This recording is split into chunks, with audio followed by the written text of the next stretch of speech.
reports that Allianz is in talks with your camp for inclusion. Ano yung reaction natin? Is there any truth to this report?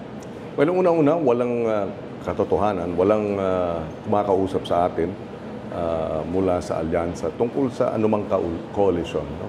Busy tayo sa kampanya, ikot tayo ng ikot, Luzon, Visayas, and Mindanao in the last 4 or 5 days.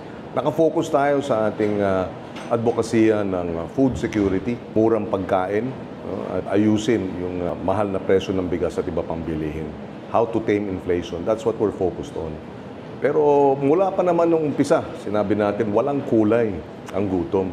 So kung ano man yung mga sinasabi po nila, sa atin bukas tayong makipagtulungan. Whether it's Alyansa, PDP o iba pang grupo, kung ang usapin ay food security.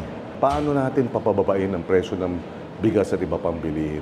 Yan dapat, kung merong mang pag-uusap, doon tayo mag-focus, magtulungan para mapababa ang presyo ng bigas, ang ating advokasya.